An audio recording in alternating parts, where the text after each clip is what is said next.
to talk about our risk indicator analysis. And in the book, I talk about the source and use summary, the IDF, and the risk indicator analysis like separately because I guess because of how they're used. But it's not like we're performing different magic tricks with all of these. We're just like revamping the old ones. So, what is a common use of the risk indicator analysis, or how do you decide that that would be an appropriate analysis for a case? So, a lot of times, if you maybe start with an IDF, or you can even think this through in advance, and kind of see that the risk indicator analysis might be a better fit. But I'd say the risk indicator analysis is similar to the IDF in that it's a communication tool ultimately that pulls together the results of a variety of different tests or flags. But the big difference with the risk indicator analysis is that it's great for data sets where one transaction or record is likely to flag on multiple tests. And often I'd say the tests that we do related to the risk indicator analysis aren't as in-depth or complex as some of those IDF tests that we mentioned. Mhm. So in general, the risk indicator analysis, it can be used on bank statements, but we more commonly end up using it on data sets like payroll or purchasing orders or kind of other, I don't know, internal company data that I just think payroll is a really good common one though. And the tests will just be simpler. They'll be, just we're looking for large payments.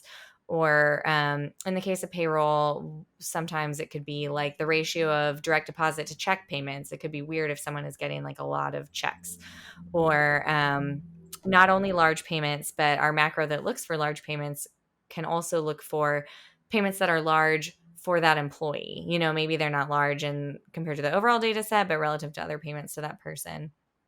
Um, I'm trying to think. You just did that really good risk indicator analysis on a case that was on payroll data. What were some of your other tests? Well, I think on that one, I feel like it was a little specific to the client and like the way that they did their business. But yeah, like even dollar, we had a bunch of people who had even dollar payments, or like we knew that some individuals who didn't work for the company had been paid a certain dollar amount. So then I could give, like, kind of give a point to anyone who showed up in even dollar, give them a point. Anyone who showed up in, this dollar amount, I think it was $900. So then maybe give them a point, and just anything, maybe didn't work for the company anymore, give them a point. Because it doesn't necessarily have to be on the dollar amounts, the risk indicator Right. analysis. It can, like a common thing that people talk about is finding ghost employees. Like I feel like that's a popular topic among fraud examiners,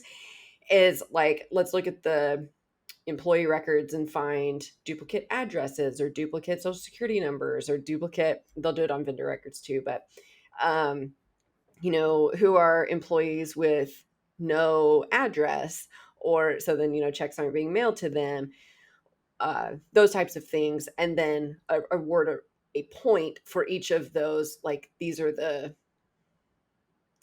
data, results for that flag, and awarding a point to those. So anyway, I'll let you kind of take it from there, but that's some of the ways that I've used it. Yeah, well, I was just going to say, I think the biggest difference between the risk indicator analysis and the IDF is that the risk indicator analysis is kind of built with the assumption that a lot of transactions are going to flag on multiple tests. Whereas with the IDF, if something flags on multiple tests, you kind of have to decide which section you're going to put it in. Like, where does it really stand out the most? And then, you can maybe add a comment for the client, like, this payment was also really big. If maybe it's in the wire transfers section, but you're more looking for kind of a variety of different payments that flag on these different tests. Whereas with the risk indicator analysis, as you were mentioning, assigning points to different things, it'll be more often that, we assign each test a point and then kind of can look at transactions that have 5 points. Those might be the highest risk. And we'll usually put those at the top of the work paper, for the client. If you can only look at one thing, here are the transactions that we think are highest risk. And another thing that I don't know if we've done this yet, but I think you can make an argument for even weighting your tests. We typically say 1 point per test, but if something is based on the facts of the case, we think is a very strong indicator of a potentially fraudulent transaction, you could weight that test higher, give it 2 points or something like that. But it's overall, I don't know if this is a great way to put it because this isn't exactly, I'm not using these terms the same way they're used in financial statement analysis or things like that, but the risk indicator analysis is kind of a horizontal communications of findings versus the IDF being vertical. IDF will list these different flags in these different sections kind of consecutively, whereas with the risk indicator analysis, you're sort of looking at all the flags at once. That's true. Yeah. Another thought I just had was that I think sometimes the risk indicator analysis is helpful when the decision maker, so management or the client or owner, is like further removed from the day to day. Because Mhm. when we've had those cases where there's an embezzlement and the owner is very familiar with their business, they're not real far removed, they can say, oh yeah, this payment doesn't belong to us, we should have never purchased anything from this, or oh yeah, so and so, they haven't worked for us in this many years. Like they're familiar enough with those types of things, and those are the conversations we have. And then it starts building that loss. On risk indicator, I feel like it's a tool to help maybe the decision makers or management that are further removed try to identify, okay, I may I, we're not going to have time to go through all of these, and I don't know enough of these details to say which should go into our loss buckets or if they should even go into a bucket. And so by saying, okay, well, if we had to prioritize your time, like you said, to look at anything, we would look at these that triggered multiple flags because we think these are the highest risk. And this is how we would track this down. We'd find these supporting documents or information or ask these questions and go from there. Because sometimes they're like, we know this happened, but we don't know which people this happened with. And there are hundreds of people. I mean, the case that I used this most recently on, I think they did like 5 million in payroll a year.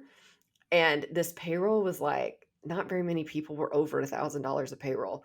So we're talking about a ton of transactions and trying to narrow that down to say, okay, these categories are most likely of highest risk that we need to consider.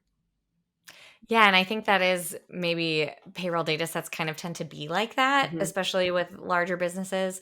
And maybe that's why one of the reasons we tend to use this more for payroll. Cause I'm even thinking one of the first cases I worked on here ended up being a really big embezzlement case. But when the client came to us, they knew two of the people who were involved. mhm. And they knew that at least some of the theft had happened via payroll, but they weren't really completely sure about who else was involved. And so just looking at all of their payroll data, this was kind of before we had this uh, risk indicator analysis really before it had really cohered into kind of a standard process for us. But even then, I basically did this same thing and just ran a bunch of different tests.